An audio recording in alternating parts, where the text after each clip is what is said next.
Hello guys, welcome back to my channel Aryan.Rumpa.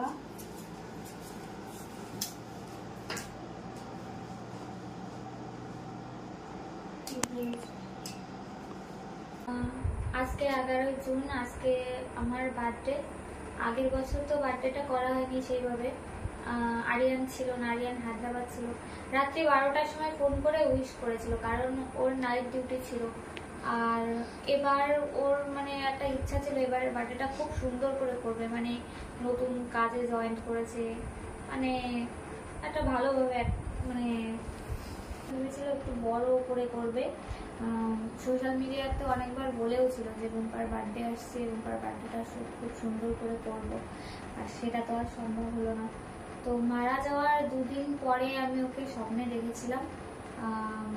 এখন রোজই দেখি, কিন্তু আগে তেমন একটা খুব আর রোজ দেখতাম না, মানে শুধু ঘুমানোর চেষ্টা করতাম যে ঘুমোলে যদি একটু দেখতে পাই, বাট দেখতাম না। এখন রোজ দেখি। তো মারা যাওয়ার 2 দিন পরে যখন স্বপ্নে দেখেছিলাম, এই যে এই প্যান্টটা পরেছিল আর হচ্ছে খালি গায়ে ছিল, খালি গায়ে নিচে বারান্দায় আমার হাত ধরে আমাকে মানে বলছে যে রুম্পা मैं मरा नहीं हूँ, मैं जिंदा हूँ, मैं आ रही हूँ, तो सिंदूर पहन, শাখা पहन, এরকম বলছিল। তো তারপরে এখন মানে রোজই দেখি স্বপ্নে, রোজই আসে। ক্যামেরার সামনে আসতেই পারতেছি না, কি করে করবো, যেটুকু হচ্ছে এটুকুই হবে। তারপর কালকে দেখেছি স্বপ্নে ভোরবেলা, ভোরের দিকে মানে সকাল হয়ে গেছিল, স্বপ্নে দেখলাম যে আরিয়ান মানে আমার বার্থডেটা করতে পারলো না, ভীষণ কান্না করছে, আমাকে জড়িয়ে ধরে খুব কান্না করছে, আর বলছে মানে থাকতে পারলো না, বলছে আমি যেতে চাইনি, তো মানে বার্থডেটা করতে পারবে না, এটা ভেবে মানে খুব কান্না করছিল, এটাই স্বপ্নে দেখলাম। আর ওর যত জামা কাপড়গুলো আছে আমি কিচ্ছু ফেলতে দিইনি, সব কিছু রেখে দিয়েছি, এর মধ্যে আছে সব কিছু। ক্যামেরা নিয়ে এদিকে নিয়ে আয় ক্যামেরাটা, লাইট থাকলে ভালো তো।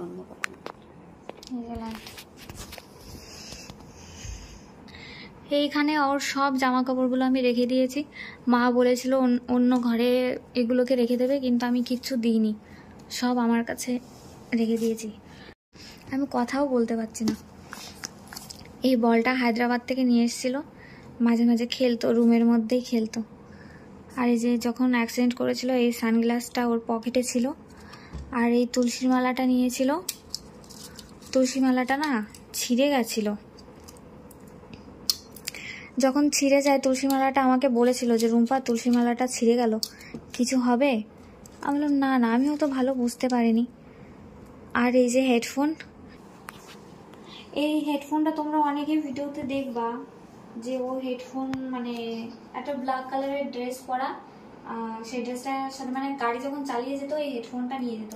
তো আমি এই হেডফোনটা না রেখে দিয়েছিলাম, দিতাম না যে তুই হেডফোন লাগিয়ে গাড়ি চালাস, যদি কিছু হয়, দিতাম না। এই হেডফোনটা রেখে দিয়েছিলাম বলে যখন অ্যাক্সিডেন্ট হলো তখন গাড়ির মধ্যে ব্যাগের মধ্যে দেখি এই হেডফোনটা, মানে আমি এটা নিয়ে নিয়েছিলাম, ও আবার এই হেডফোনটা কিনেছিল। মানে কথা শুনতো না, একদমই কথা শুনতো না।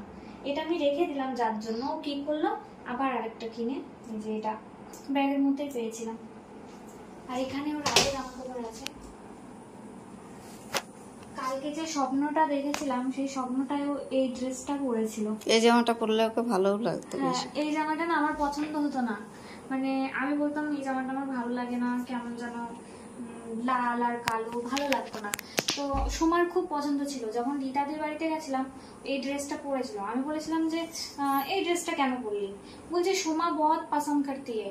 और সোমা पसंद करती है, तू तो मेरे साथ जा रही है ना, तो ये ड्रेस क्यों पहना? ফির এটাও পরেছিল ড্রেসটা, ওর খুব মানে পছন্দের ছিল ড্রেসটা। আর ওর কাছে না সবসময় গীতা থাকতো, এই যে একটা গীতা, ওর ব্যাগের মধ্যেও গীতা ছিল, গীতা নিয়েও শুয়ে থাকতো। তিতাসদার কাছে যখন গেলাম না, তিতাসদার ওখান থেকে গীতা আরো নিয়ে এসছে, বই নিয়ে এসছে, গীতা নিয়ে এসেছিল, নিয়ে শুয়ে থাকতো। ওর সাবজেক্ট ছিল তেলেগুর এই বইটা নিয়ে এসেছিল দাদার কাছ থেকে। আর ইংলিশ, ওর হিন্দি সাবজেক্ট ছিল না, ইংলিশ ছিল, এই বই পড়তো। আরিয়ান এই বইগুলো পড়তো। সব বেলুর মঠ থেকে আনা ছিল, বেলুর মঠে গেছিলাম, ওখান থেকে নিয়ে এসেছিল। যায় দাদার কাছে, তো দাদাকে বলেছিল একটা গীতা আনার কথা, তো দাদা তো তখন জানতো না যে ওর সাবজেক্ট তেলেগু ছিল, তো দাদা হিন্দি গীতা নিয়ে এসেছিল। তো ও বললো যে আমার তো সাবজেক্ট হিন্দি না, তারপর দাদা ওই যে ওইগুলো দিয়েছিল, মানে ওই নিয়ে এসেছিল পড়বে বলে। তো এই গীতাটা ও বিছানায় বালিশের নিচে রেখে ঘুমোতো। গীতাটা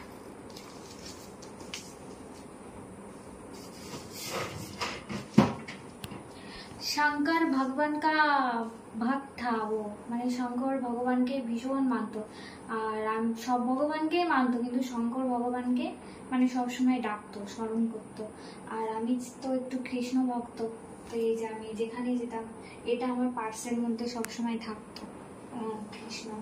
আর এইটাও আরিয়ান আমাকে মেলা থেকে কিনে দিয়েছিল, যখন হায়দ্রাবাদে ছিলাম তখন হায়দ্রাবাদে মানে এটা আর একটা লক্ষ্মী পুজো করতাম আমি।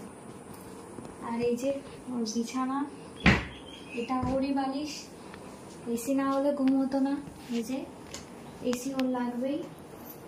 আর এই যে কম্বলটা, এসি এই কম্বলটা না হলে ঘুমোতে পারতো না, মানে কাঁথা নিত না, বলতো তো বলতো बोलता नहीं चाहिए और ये कंबल ही चाहिए मुझे, কম্বলটা লাগতো। আর ওর জামা কাপড় সবই এখানে আছে, সব কিছু এর নিচে আছে, এখানেও আছে, আমি সব জামা কাপড়গুলো রেখে দিয়েছি,